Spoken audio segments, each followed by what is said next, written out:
नमस्कार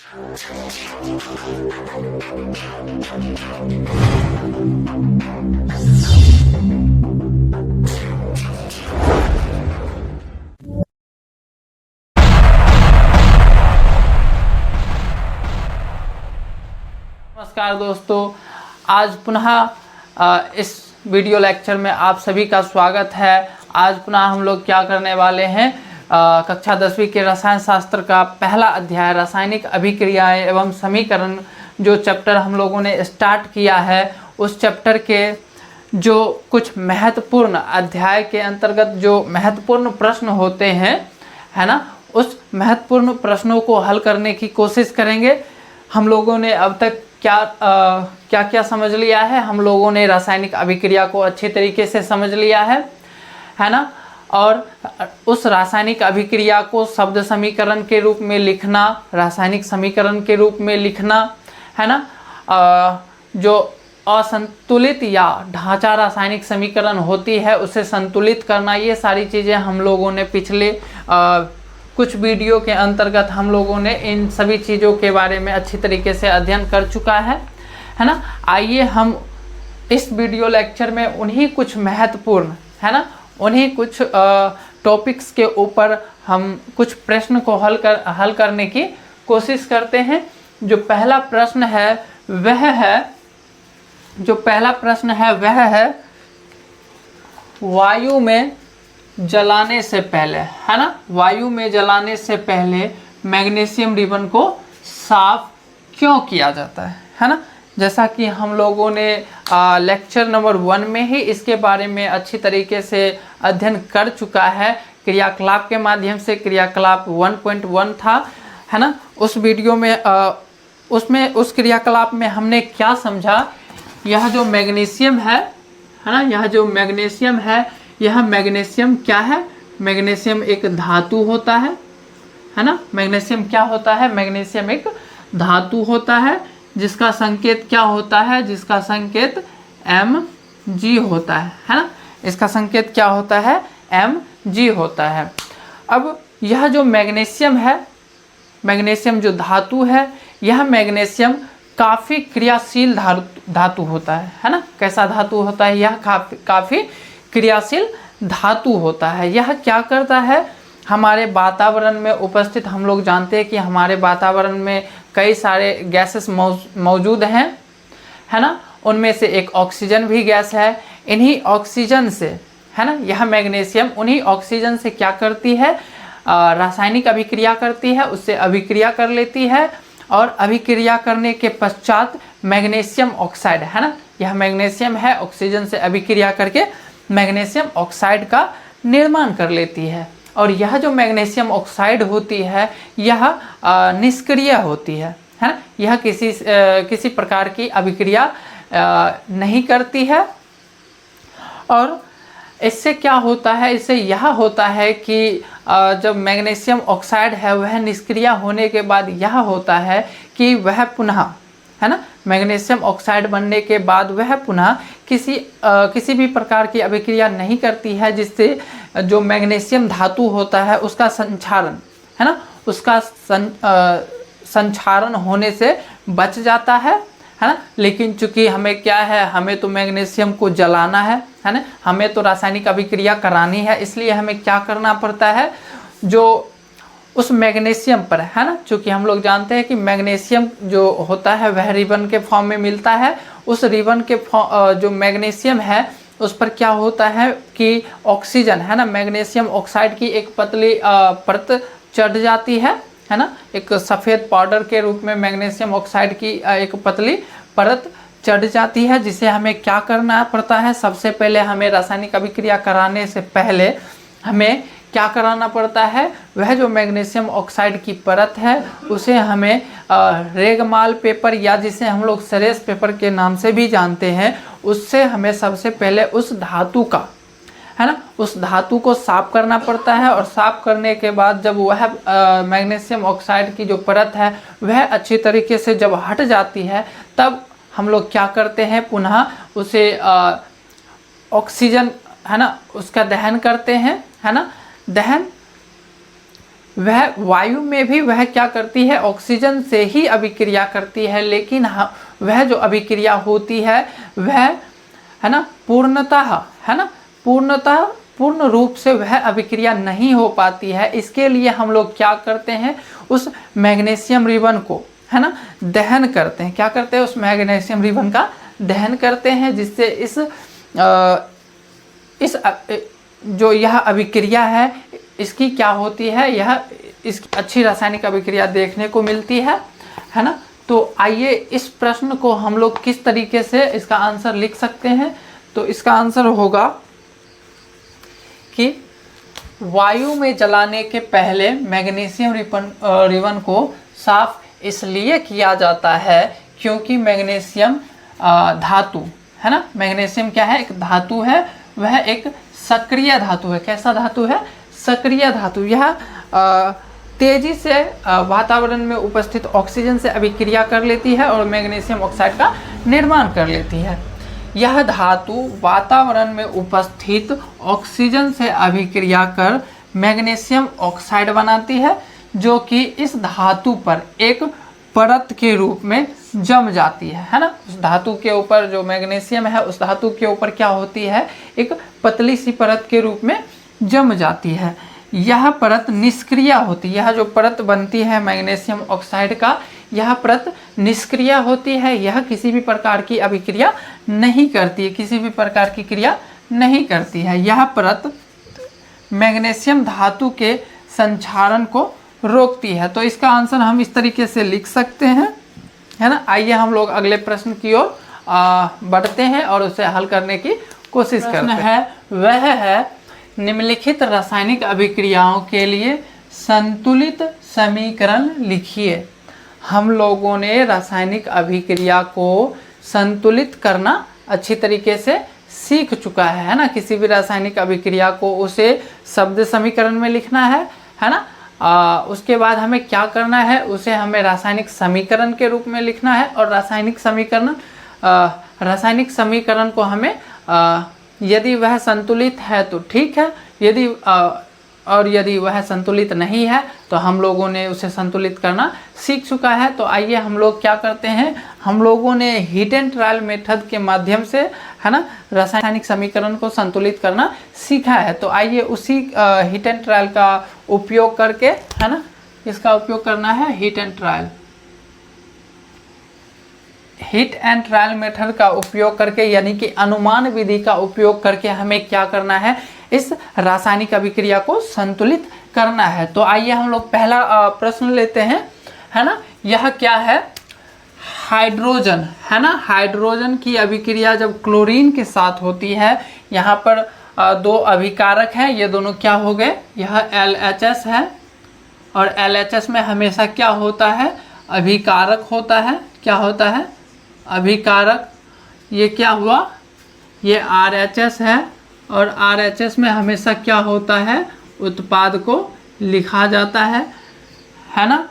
तो हमारे पास दो अभिकारक है, तो दो अभिकारक के बीच में हमने क्या दर्शाया है, धन चिन्ह का प्रयोग किया है ना। तो हाइड्रोजन गैस क्लोरीन के साथ अभिक्रिया करती है, तो वहाँ पर क्या होता है, किसका निर्माण होता है, हाइड्रोजन क्लोराइड का निर्माण होता है। तो इसे हमें क्या करना है, सबसे पहले यह जो दिया गया है वह शब्द समीकरण के रूप में दिया गया है। किसके रूप में दिया गया है, शब्द समीकरण के रूप में, है ना, शब्द समीकरण,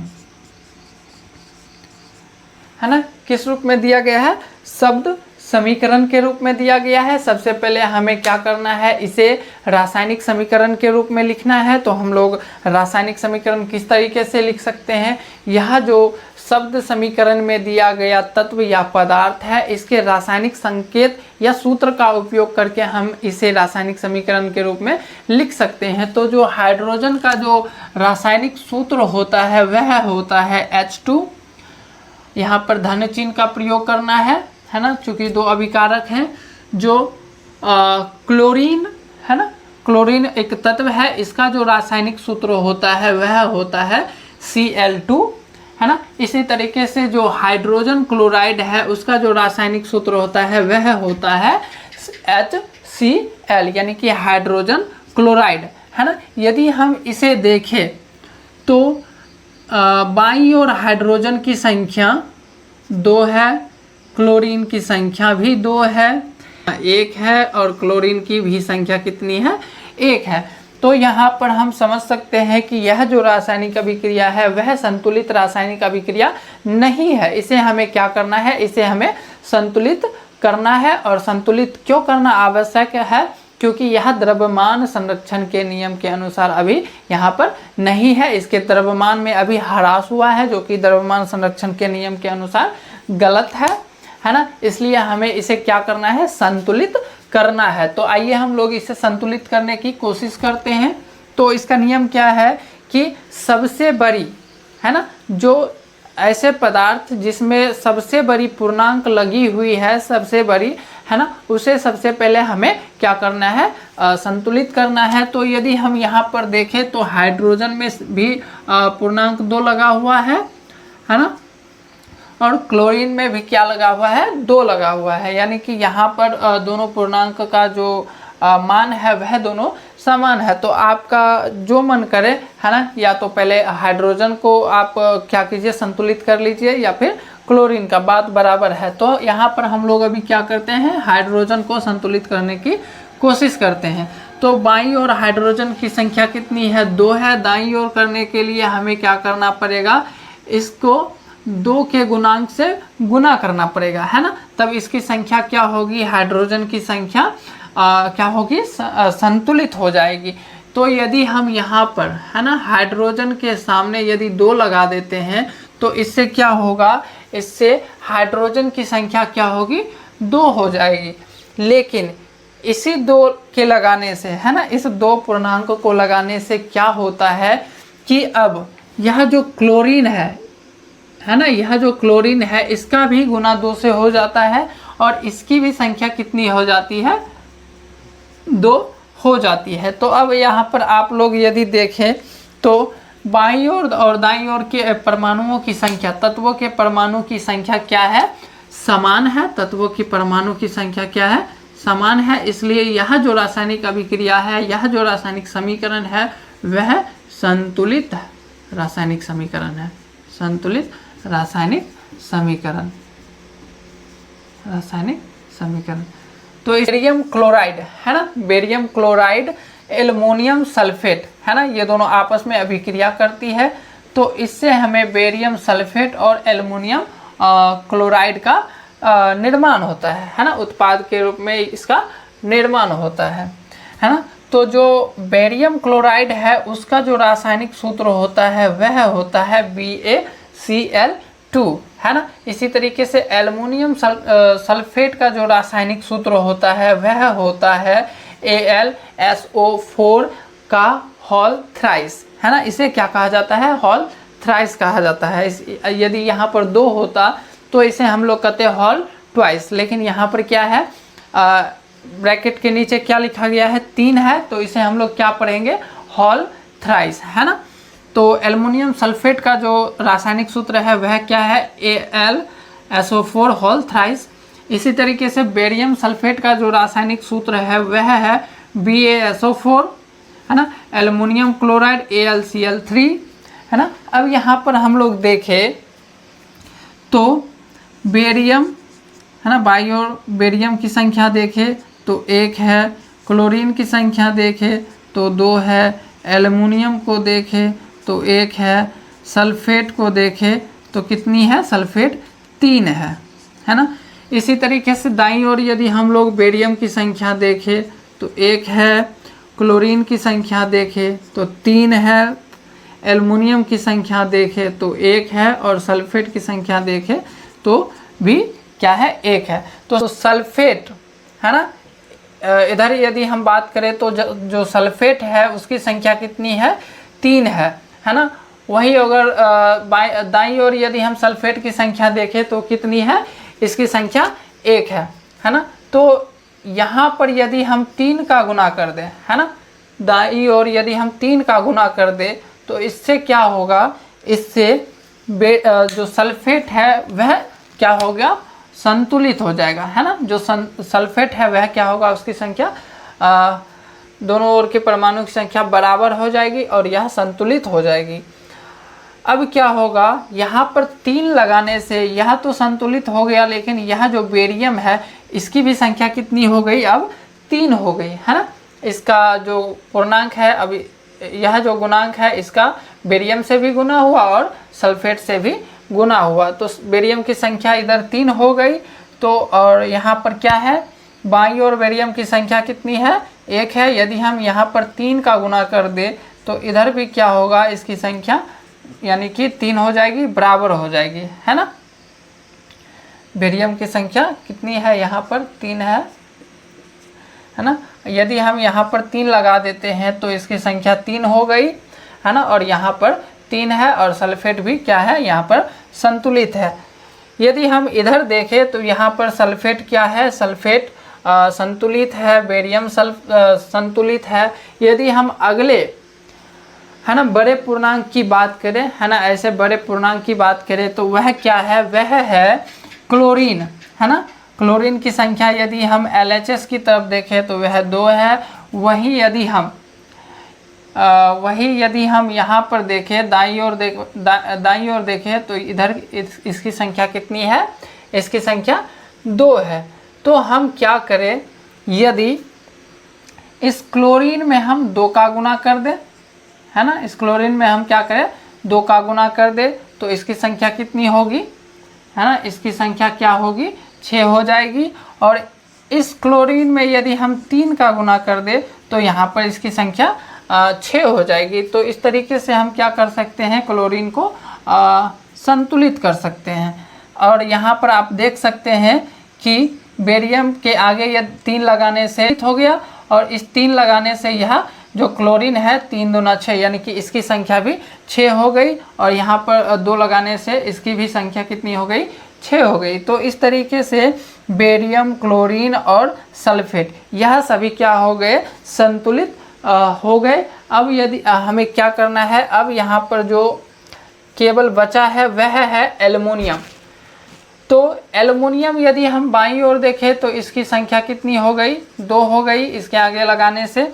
और यदि हम यहाँ पर केवल 2 लगा देते हैं तो इसकी भी संख्या क्या हो जाएगी, 2 हो जाएगी। और इस तरीके से यह जो रासायनिक समीकरण है और यह भी जो रासायनिक समीकरण है यह भी पूरी तरीके से अब संतुलित हो चुकी है ना। तो आइए हम लोग अगले रासायनिक समीकरण को संतुलित करने की कोशिश करते हैं। आशा है कि आप लोगों को यह जो हिट एंड ट्रायल मेथड है, जो कि अनुमान विधि है, आपको पसंद भी आ रहा होगा और समझ में भी आसानी से आ रहा होगा। इससे अभिक्रिया करता है तो जो सोडियम है उसका रासायनिक सूत्र होता है Na, जल का रासायनिक सूत्र होता है H2O।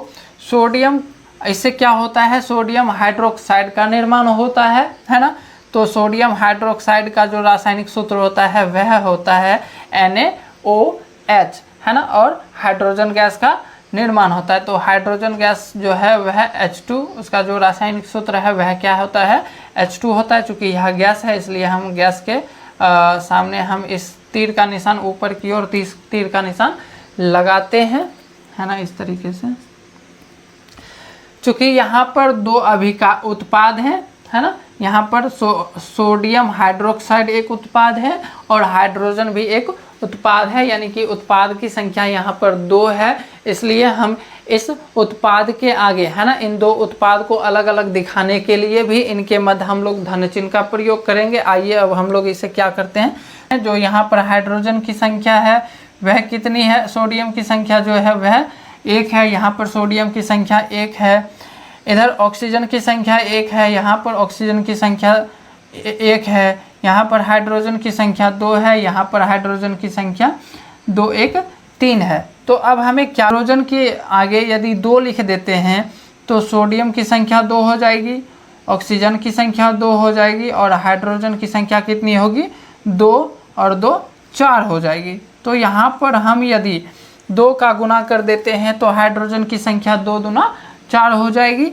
लेकिन इससे क्या होगा कि यहाँ पर ऑक्सीजन की संख्या भी कितनी हो जाएगी, 2 का गुना होगा तो 2 हो जाएगा, है ना।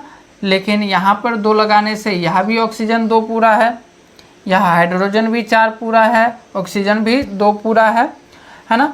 अब हमें क्या करना है, केवल सोडियम के आगे 2 लगा देने पर हमें क्या होगा कि अब यहाँ पर सोडियम भी यहाँ पर संतुलित हो गया।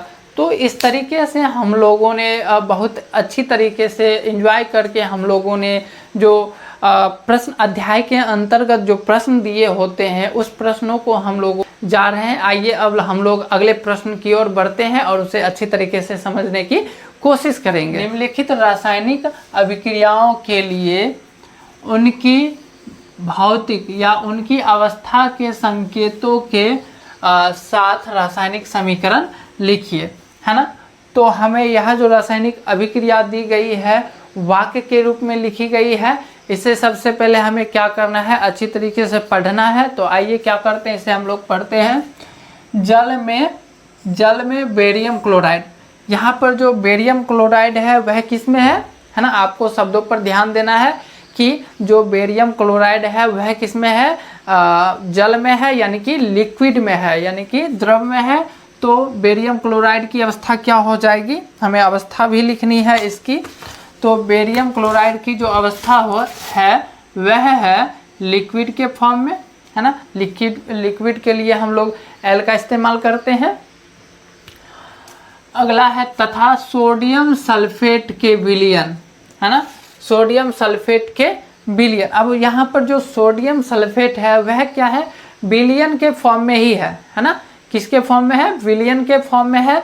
तो जो सोडियम सल्फेट है उसके लिए भी हम लोग किसका इस्तेमाल करेंगे, एल का, यानी कि लिक्विड का।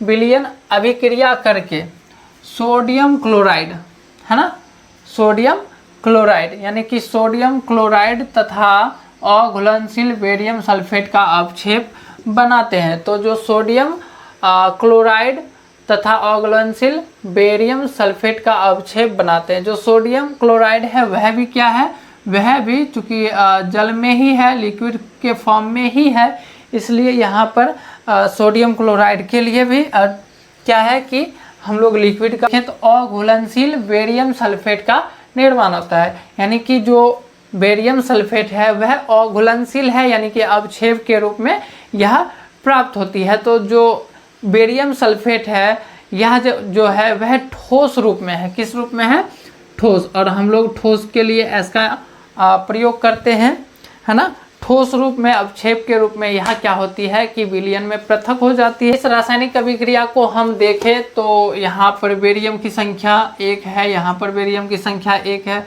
यहाँ पर क्लोरीन की संख्या 2 है, यहाँ पर क्लोरीन की संख्या 1 है। तो हम लोग क्या करते हैं, यहाँ पर 2 लगा देते हैं तो क्लोरीन की संख्या 2 हो जाएगी, सोडियम की संख्या भी 2 हो जाएगी। इसी तरीके से हम यहाँ पर 2 लगा देते हैं तो सोडियम की संख्या 2 हो जाएगी और सल्फेट की संख्या 2 हो जाएगी। और यहाँ पर हम लोग क्या करते हैं, 2 लगा देते हैं तो बेरियम की संख्या 2 हो जाएगी और सल्फेट की संख्या 2 हो जाएगी, है ना। और यहाँ पर हम लोग क्या करते हैं, 2 लगाते हैं तो इस तरीके से संख्या 2 हो जाएगी, है ना, बेरियम 2।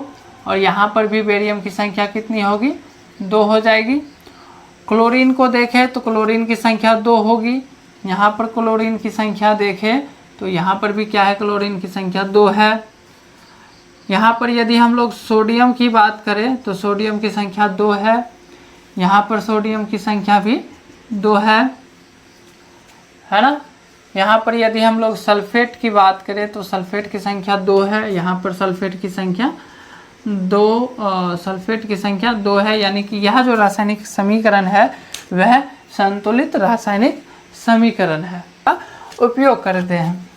तो यहाँ पर यदि हम इस रासायनिक अभिक्रिया की बात करें तो NaOH, है ना, सोडियम हाइड्रोक्साइड क्या है, सोडियम हाइड्रोक्साइड एक क्षार है। इसके बारे में हम लोग अगले अध्याय में पढ़ेंगे, है ना, फिलहाल के लिए। और HCl यानी कि हाइड्रोजन क्लोराइड, हाइड्रोक्लोरिक एसिड, यह क्या है, यह एसिड यानी कि अम्ल है। क्या है, अम्ल है। और जब क्षार की अभिक्रिया अम्ल के साथ या अम्ल की अभिक्रिया क्षार के साथ कराई जाती है तब वहाँ पर लवण और जल का निर्माण होता है। हमेशा आप लोगों को यह बात याद रखनी है कि जब भी अम्ल की अभिक्रिया क्षार के साथ या क्षार की अभिक्रिया अम्ल के साथ कराई जाती है, तब वहाँ पर क्या होता है, तब वहाँ पर एक लवण का निर्माण होता है और वहाँ और क्या होता है, जल की प्राप्ति होती है। तो उदासीनीकरण अभिक्रिया, रासायनिक अभिक्रिया कहते हैं। क्या कहते हैं? उदासीनीकरण अभिक्रिया। यह एक अभिक्रिया का प्रकार कह लीजिए कि क्या है, उदासीनीकरण अभिक्रिया। यहाँ पर जो रासायनिक अभिक्रिया दी गई है वह कौन सी रासायनिक अभिक्रिया है? उदासीनीकरण अभिक्रिया।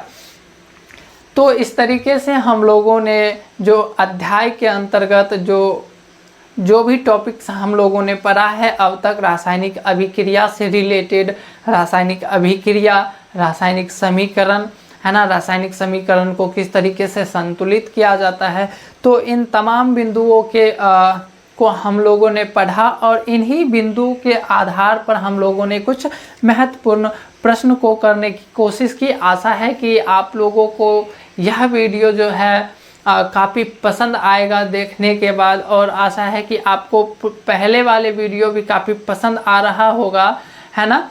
और इन सभी प्रश्नों को चूँकि हम लोग क्या कर रहे हैं कि हम लोग NCERT, है ना, जो NCERT है उसे पढ़ रहे हैं, है ना। इसके सभी महत्वपूर्ण जो जितने भी प्रश्न होते हैं, जितने भी टॉपिक्स होते हैं, उन सभी को हम लोग क्या करेंगे, बहुत ही डिटेल से पढ़ेंगे, है ना। यदि आप लोगों को यह वीडियो, यदि आपके लिए कुछ थोड़ा भी अगर हेल्पफुल हो रहा होगा, है ना, यदि आपके पढ़ाई में थोड़ा भी यह वीडियो जो है मदद पहुंचा रही होगी, तो आप लोग क्या करें कि आप लोग अपने दोस्तों के साथ इस वीडियो को, हमारे जितने भी जो इस चैप्टर से रिलेटेड जितने भी वीडियो हैं, इन सभी वीडियो को आप अपने दोस्तों के साथ शेयर करें।